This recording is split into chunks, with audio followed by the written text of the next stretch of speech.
This is the most misunderstood creative genius the world of Warhammer has ever known. While everyone else sees a blood-crazed murderer, he sees himself as the Yves Saint Laurent of the Chaos Realms, desperately trying to elevate the plebeian tastes of a world too busy sitting at the bottom of Maslow's pyramid to give a damn about fashion. To him, it's nothing short of tragedy that the masses of unbathed illiterate peasants fail to grasp his passion for haute couture. Skulltaker's gameplay revolves around killing wards, harvesting their champion's essence, and using it to add new skills to the Skull Cape. Your average no-name ward is barely worth your attention, but a lord that's renowned and feared might drop enough essence for an upgrade by himself. Each skill you add to your cape grants new powers, new abilities, new ways to turn the final moments of your adversaries into an abstract display piece. Once you've assembled your unholy garment, you can strut down the battlefield like it's Milan Fashion Week, leaving a trail of confused onlookers wondering, do I know the guy he's wearing? My brain, which operates on the processing power of a heavily sedated gerbil, has devised the perfect strategy to do just that. It involves transforming two entire continents into the most ambitious runway the world has ever seen. We're starting in Lustria, a fashion wasteland where creative genius goes to die between half-naked lizard men who think gold necklaces paired with nothing else is a fashion statement rather than indecent exposure, and disease-infested rat men wearing actual garbage while accessorizing with bubonic plague. First order of business was recruiting some unpaid interns to verbally abuse and force to do my bidding. But during future rounds of recruitment, we must be careful to not offload this task to the interns themselves, as even though they are extremely useful and obedient, they are also prone to sharing negative work experiences, meaning that if left to them, our subsequent campaigns would be less successful. I then marched Skulltaker towards Chakwa, whose defenders barely resisted, and I subjected the city to grand larceny. By now, we've harvested some champion's essence and are ready to sow the first skull onto the Skull Cape. I chose Dubois the Prescient, who let Skulltaker appropriate 20% of the experience from any ward he sends to the Great Fashion Show in the sky. The next turn, I paid a visit to the indigenous population and asked if I could permanently borrow their land. I was calmly knocking on their door, and they rudely refused to open, stating that I am a complete sociopath and they would rather die than let me inside the premises of their sacred city. This took me by surprise, as I do not consider myself to be a sociopath, but rather a person of highly selective empathy, and this exact empathy made me grant their wish and indiscriminately butcher every last one of them. With that, we unlock the skull of Mir the Indomitable, who allows us to instantly materialize in front of an unsuspecting enemy. I would definitely not forget that I have this ability on numerous occasions and waste precious turns traveling. Following this, the French were passing by, but what they didn't know was that God himself came to me in a vision and bestowed upon me the task of liquidating their arrogant asses. I took up arms and set forth on my divine mission to rid Lustria of these snail-eating pests. I opened up by sending my flesh hounds after their mounted peasantry, but in a stroke of uncharacteristic sympathy for the dim-witted masses, their knights intervened and began fighting with my dogs. What followed was less an organized battle and more like a bar brawl, chaotic, bloody and full of screaming. It ended with my bloodthirster giving Alberic a concussion, but he was ultimately fine because all of his bleeding was internal, and as you all know, that's where blood is supposed to be. This marked the beginning of a streak of victories that culminated with the complete success of my jihad. Thanks to some LinkedIn networking, I struck non-aggression pacts with most of our neighbors. The only possible threats were that Bear Grylls wannabe and the lizardmen to the south. I was almost at the gates of Itza to confront the latter when Marcus Wolfhard decided to be a complete cunt and attack my exposed northern border. This meant I had to force march my armies if I wanted to minimize any further losses. But before dealing with the survival reality enthusiast, I decided to finally explore what these skulls I've been accumulating are good for. Turns out they are seasonal accessories. They are flashy and effective, but don't last forever. We only had the first 4 available as we hadn't yet spent the necessary skills to unlock the higher tiers. I chose the Wound in the World, which is a subscription to Amazon Prime, but instead of overpriced Chinese garbage, it delivers a unit of demons anywhere on the battlefield. After this brief tangent, I raised Twangsla and summoned a second Bloodhost, which is subsequently used to perform a pincer maneuver on Marcus. Despite auto-resolve having surprisingly taken its medication that day, I decided to fight that dickwit manually so I could enjoy some ASMR of his bones being shattered by Skulltaker.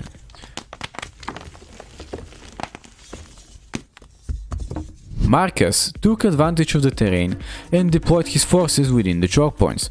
What he failed to consider were my 18 units of Bloodletters and the Summon from Beyond ability I had accessorized my armies with a few turns prior. Needless to say, my actual demons from hell carved through his pointy stick wielding monkeys like cake. In case any of you are wondering what this red bar next to my flag is, let me elucidate you. This is our quarterly performance indicator. The more we fight and win, the better our metrics get. This includes cheaper production costs, expedited shipping and better staff retention. This matters because our settlements are absolute dung heaps that make zero money. Our only economic building simply increases post-battle loot and income from sacking cities, which further stimulates our marauding business model you've witnessed so far. This forces us to warp as the US Army, as the only way we can sustain ourselves is by ravaging other countries and exploiting their resources to fuel our perpetual war machine. Anywho, we faced Marcus a second time as he seemed adamant on braving. This gave me a chance to let Brastite enjoy the finer things in life, such as vehicular manslaughter committed with a motorized phallus. This makes it a combo felony by adding sexual assault to the mix. Very efficient. I know what you're probably saying right now, wouldn't turning him into a chariot make him utterly useless in combat? Yes. But this issue is overcome by the increased radius of these bad boys, and I would argue that a few units of exalted Bloodletters with a 3-digit melee attack more than make up for the shortcomings of the self-propelled dildo. The battle ended with Skulltaker tossing the dwarf engineer around like a sack of potatoes, to no effect as he seemed to have become invulnerable at some point. I then let Skulltaker continue his rampage and destroy the rest of the human settlements. The pathetic remnant of the Hans Marshal's expedition decided to resettle the Temple of Kara, but that did not stop me from walking there and defecating on Heinz's cranium.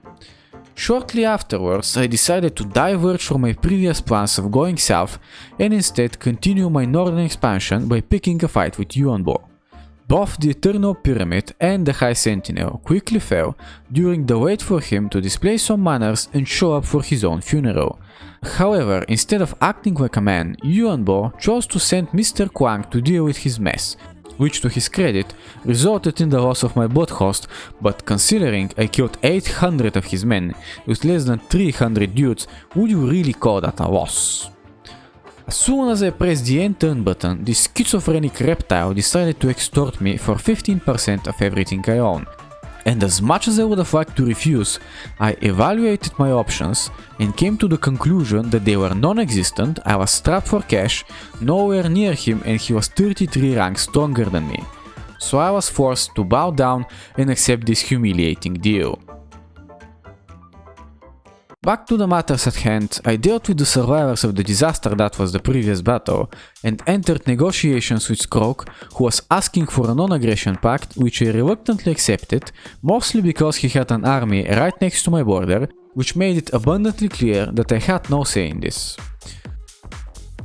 I then sent Skulltaker to deal with Yuanbo's shitstack that was garrisoned in a nearby settlement. I channeled my inner punk Krell and ordered a full frontal assault with my units deployed in an oblique order to put some pressure on the left flank. I also used my new favorite spell to disrupt their backline, as those riflemen were perfectly capable of converting my Bloodletters into Swiss cheese. My masterclass in tactical maneuvers sent the Cathayans into a rout, while Skulltaker ran Yuanbo over with his bull. The remainder of my campaign against the Jade Court was fairly uneventful, which is why you are seeing the summary of the engagements as B-roll. The last stand of the not-so-great Jade Dragon was in Pahua, which I stormed with the help of my favorite buttwallers, successfully backdoored my second army through the lightly defended rear gate, which thank god I managed to pull off, as once again I experienced the stupid bug where the gate stays open and my units are patiently standing there, waiting for both their brain cells to resume communication. Thankfully, the reinforcing army had a bloodthirster who I sent straight into Yuanbo because by that point I was completely sick of his Deus Ex Machina shit. Said bloodthirster slammed into him with such speed and aggression that he threw Yuanbo over the wall, who miraculously survived the fall, but not the following beatdown. Let me tell you something! Let me tell you something! The sight of their general being dismembered by two maniacs made the rest of the troops realize the hopelessness of their situation, except for this delusional drum-riding lunatic who was insisting they should fight to the death. I obliged. With the Chinese now taken care of, I continued my path of trend-setting destruction by torching Masu peaks and extracted the entire province GDP. This move single-handedly improved our socio-economic status, which further incentivized me to break into Mazdamundi's house and requisition his belongings. I later found myself in this skirmish where the primary objective was to neutralize Lord Croak, as his ability to vaporize my units with the click of a button accounted for most of the enemy's balance of power. I sent my Chaos Furies to kill their Ripperdactyls while meandering my troops through the forest to preserve the element of surprise. This gave me an opening to launch my Bloodthirster into the chair-bound lizard at terminal velocity, which naturally resulted in the immediate cessation of his pulse. As expected, with Croak out of the way, the remainder of the reptiles couldn't hold their ground. I finally reached the Monument of the Moon, wearing white Mazdamundi. I used my dogs to infect the lizards with rabies, but no major engagement took place for the first half of the battle. Instead, we were both patiently waiting to see who is going to strike first, reacting to each other's movements, having the army circle the battlefield like two dragons dancing in the black clouds before a storm. The stalemate was finally broken by my 96 melee attack Chaos Warriors of Khorne, giving first and second hand advice to the right flank. Then, with the use of some more tactical violence, we quickly overwhelmed the enemies on all sides. I checked my cape's inventory and found enough essence to recruit Pirate Lord Penko, who taught our interns the importance of workplace motivation through witnessing extreme brutality. Halfway through my campaign, I finally made use of the teleportation ability I acquired to the Skull Cape and had Skulltaker materialize himself in front of Port River, where he hastily turned its garrison into stylish footwear. Wasting no time to admire his morally bankrupt creation, he then stormed the neighboring stronghold and almost reached the next one over, all in the span of a single turn, thanks to my glorious efforts of replacing his blood with White Monster. It just so happened that Tenwan sensed a disturbance in the force after my practical demonstration of Blitzkrieg tactics and shook me down for my lunch money. I was in no position to respond to his threats in any meaningful way, but as a Dawi enjoyer, I marked his insolence into my imaginary great book of grudges and patiently waited for the day of reckoning. Back to more pressing matters, I had Skulltaker and the Wrathful Harvesters converge on the lizard capital, which they then ought to resolve nonchalantly. I do get fighting capital sieges on screen is cool and provides great visuals, but I genuinely couldn't be arsed to personally deal with poor lizards at the time, as this would have resulted in me making a lateral movement from my desk to my window, followed by a violent descent into the ground. The sacking value of the city reaffirmed my beliefs in our current economic policy of "we do not sow", and with that I made haste for the last town under Mazdamundi's control. I was kind enough to put him out of his misery so he would be spared the sight of Skulltaker, sacking the settlement and then sticking around to mug the few people who managed to escape. Our next obstacle was the ever-promiscuous Morathi, a lingerie enthusiast and the cause of Malakith's retardation, being told by the other kids at school what they would like to do to his MILF mama before their balls had even dropped from their pelvises really damaged his fragile mind. Anyway, I pointed Skulltaker towards the closest settlement and promptly set it ablaze. This antisocial behavior went on until we got to Morathi's capital and besieged it. The battle was not particularly interesting, but I got to see my new legendary hero in action. His name is Syla Anfingrim. Think of him as King Julian's severely demented crack-smoking cousin. He believes he's jumping into a ball pool, but he's really belly flopping into a blob of enemies, severing their spinal cords in the process. But don't tell him, I get a kick out of exploiting the mentally disabled.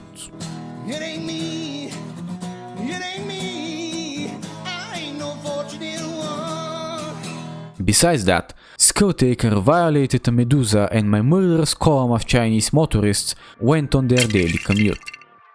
Unbeknownst to me, I had achieved the short campaign victory, which gave me the Chainsword legendary weapon. This in turn substantially boosted Skulltaker's combat abilities, compensating for my unwavering resolve to not fight his quest battle and obtain his actual legendary weapon. I was being bullied by these environmental terrorists who were committing acts of violence and vandalism against my ateliers. I know we are not supposed to negotiate with them, but all I did was explain that I was somewhat of an environmentalist myself, because my new clothing line's primary material is severed human heads, making it extremely eco-friendly due to its adverse effect on consumerism. After this little chit-chat, they quickly understood the graveness of their mistake and committed suicide by gorilla-propelled chariot. Finally, after ransacking the countryside for the past few days, I faced off against Morathi herself. It was there I made use of the lightning strike ability and ran really fast into the first army in sight, which bamboozled the rest of their forces who were still brushing their teeth and couldn't show up on time. In the ensuing confusion, Skulltaker led a successful cavalry charge that shattered their shades. I followed this by sending in the main body of my army with Syla at the helm, who proceeded to outrun everyone, jump into a target-rich environment and use a guy as a handheld weapon. I must say that was very entertaining. In the meantime, my left flank had reached the enemy backline, completing the pincer maneuver I set in motion at the start of the game.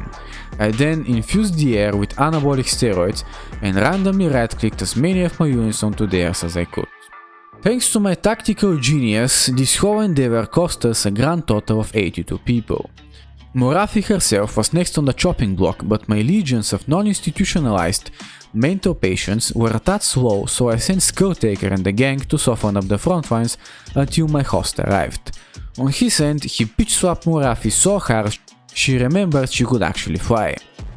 My army made quick work of theirs, dealing a catastrophic blow from which Morathi would not recover for the rest of the campaign.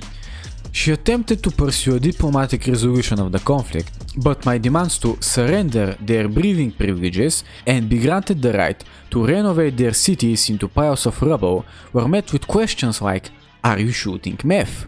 What kind of peace treaty is that? And why are you wearing my cousin as a t-shirt?"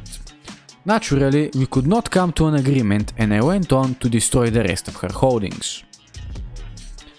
I also picked up Drongash the Ill-Fated, granting a melee defense buff to Skulltaker, who with all things considered was now virtually impervious to damage. The laundry list of traits and bonuses confirmed my working suspicion that he had transcended the limits of his physical form right about when he 3-shot the legendary lord. Contrary to what I said a few seconds ago, we did sign a peace treaty, but only with the mediation of our common friend Benjamin Franklin. After these snarky remarks, I found myself in a 3-way race with Malekith and Silostra for who would be the first to reach the Witchwood. I ended up getting there before them and made the rational decision to not manually fight wood elves inside the woods. I was, however, unprepared for the huge dopamine hit caused by the big number above the sack button on my screen, and when I subsequently clicked it, I was sent into a prolonged state of mental orgasm. Once my psyche returned to its normal, mildly schizophrenic state, I sent a red-bound Vorax to repossess the funds Tenuan previously extorted from me. And just as I had forgotten about his existence, my circumstantial ally Malagor decided to drag me into his conflict with Morathi, reigniting the flames of our burning hatred for each other. Redbound quickly captured the few settlements the cult of Sotek had left, because unbeknownst to me, Skrog had wiped the floor with them, which was rather anticlimactic as I was gearing up to make this a significant story arc of revenge, and along with my disappointment came the abrupt realization that I now had to deal with the rats personally. Though I already had enough on my plate, I made the decision to attack Silvestra as the neurodivergent Malekith was eyeing her domain, and I concluded I could capitalize on this and establish a quasi-alliance with him. My armies gave her a kick in the butt so powerful she landed back in her starting position within a single turn. I gotta say, movement replenishment is the most brain-dead busted shit I've experienced playing Warhammer 3, and I'm loving every second of it. When I reached the vampire capital, I was greeted by a mob of Twitter users who were about as resilient as single-ply toilet paper, but their huge numbers were more than making up for it, allowing their mortars to bombard my units from afar. That is, until I managed to sneak a dozen 12-foot tall minotaurs behind their lines and obliterate the enemy artillery. All was well until Tyrion declared war on me for reasons only known to him and his therapist, but I was unfazed by his brash actions since he was way over there on his godforsaken donut. Shortly afterwards, I foreclosed Silvestra's kingdom and her ethereal ass was now properly dead. I was closely observing Lord Skrog, but he seemed as likely to move as a Frenchman living next to a brothel, so I was forced to devise a cunning plan which involved walking towards him. Evidently, the sight of a couple thousand blood-crazed lobotomy patients made Skrog raise the alarm for Code Brown and run for his life. I paid no mind to his cowardice and shifted my focus to his western frontier, where Redbound Riavorax was having a field day. I then besieged Itza, where I confused the garrison rats by leaving a single unit of bloodletters in front of the western gate, while the remainder of my army was breaching the other two. They tried emulating my underhanded tactics by using the menace below, but spawning a bunch of half-naked rats with dull hunks of metal can only get you so far. Admittedly, it was not all smooth sailing, as the game was intent on stress testing my mental stability with the constant glitching of my unit's paths. I swear I'm getting so sick of this shit. Why? The door is open. We are holding the door. The AI decides to mount the fucking butt ladders. I genuinely do not understand this. Which led to a lot of unnecessary damage, but Itza was now mine nonetheless. I positioned my northern armies for some surprise real estate acquisition the moment I informed Malekith our friendship was now over. In the span of a few turns I caught up to the Cretan, and he was immediately disemboweled by Skulltaker, while the rest of his force was being psycho-charged by Scylla and my Skullcrusher cavalry. In the following Battle of Haggrave, I employed a classic ruse de guerre by gaslighting the elves into thinking I would attack the main gate, leaving the eastern one lightly defended, which I took advantage of by sending Scylla to ram it open. This was then followed by waves of reinforcements, and the knife-eared Pistains were unable to do jack shit about it, since the AI was too dumb to move its units to the actual fight. Eventually, they achieved neuron activation and began redeploying the rest of their army to my current position. But little did they know this was exactly what I was counting on. I sent my reserves to breach the main gate, setting in motion the second prong of my attack, while the elves were still in transit, which further confused and disorganized them. After a bit of street fighting in the choke points, the castle fell into my hands.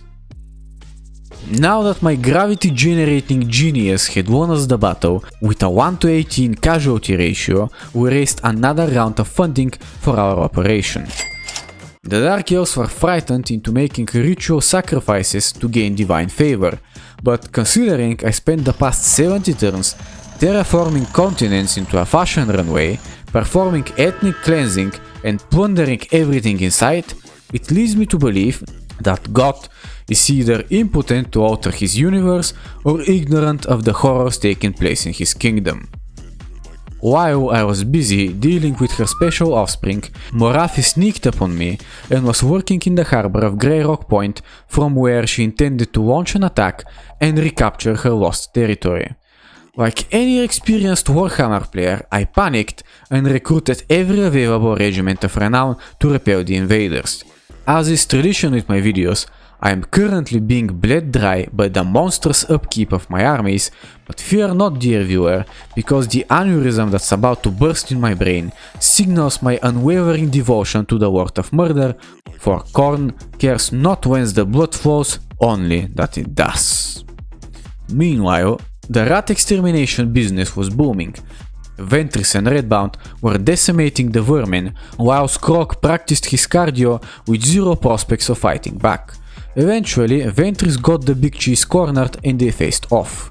I once again negated their artillery advantage by summoning bloodletters on top of them, pointed my army in their general direction and tasked Ventris with desecrating their religious totems. I know this might be getting repetitive for you, but excluding my sporadic moments of tactical brilliance, there's not much nuance to a faction that's only good at walking towards people with moderate pace and bashing their skulls in. Back in Nagaroth, my strategy of throwing money at the problem successfully deterred Morathi from sacking Grey Rock Point and was instead waiting across the bay, giving Malagor the side-eye. But I wasn't gonna let my faithful ally, who threw me into a war that was none of my business and did not contribute anything meaningful to our efforts, to perish at the hands of this upstart prostitute. I then had a brainwave that led me to begin a colonization effort to add some substance to my scheme, but it seemed that really it was just interference with the signal, because the color of my faction was identical to that of the unsettled ruins, something I realized much later into the game, having already spent tens of thousands of gold and skulls to map paint with a translucent brush. At this stage, my conquest of Austria was resembling a casual stroll, and the reduced workload allowed me to assign Ventris to help Clan Spittle exercise rat solidarity and share the fate of the other vermin. Despite me acting all resting bitch face here, I was concurrently racing against the clock to send Skulltaker to intercept Tyrion, who had appeared in Morathi's place. Many of you will remember that none of this was necessary and I could teleport him at will, but you see, dear viewer, my brain was so baked from work in university during this exact moment, I completely forgot this was even an option. I spent multiple turns moving Skulltaker around and even wasted the very valuable movement replenishment buff from the Skull Throne before I finally realized how much of a smooth brain mouth breather I was and used the damn thing. Moving on, it was high time I ended my blood feud with Morathi. Unfortunately, she was late to the party and could not personally witness her servants being torn to shreds under the backdrop of a double rainbow, but I'm sure she watched the instant replay once she had joined them in the afterlife. I then sent Malakith to a surprise family reunion, trapped Skrog, who thought his truckload of trebuchets would be a great asset against my slow-moving infantry, thought to myself, gee wilders Reso, it would be a shame if you instantly broke his delusions. And then I remembered I am a man of zero shame and did just that.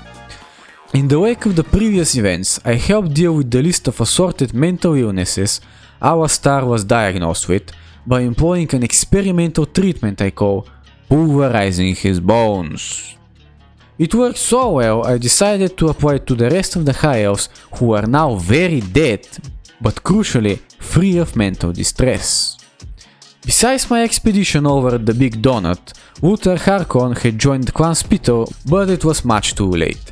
I exterminated the rats, then organized a festive parade behind this starving, self-soiled survivor, put him out of his misery, knocked down the remaining towns under vampire control, emulsified Luthor's army with this Lovecraftian horror, and concluded this barbaric campaign by telling Captain Spock Jarrow to go fuck himself. With all of this out of the way, I took a step back and enjoyed the completion of my mega project. A 2-continent spanning catwalk serving no other purpose but to showcase the magnificence of Skulltaker's cape. Did I manage to max out the skulls? No. I never said I would, because the real skull cape was the friends we murdered along the way. That's it for this video, thank you all for watching.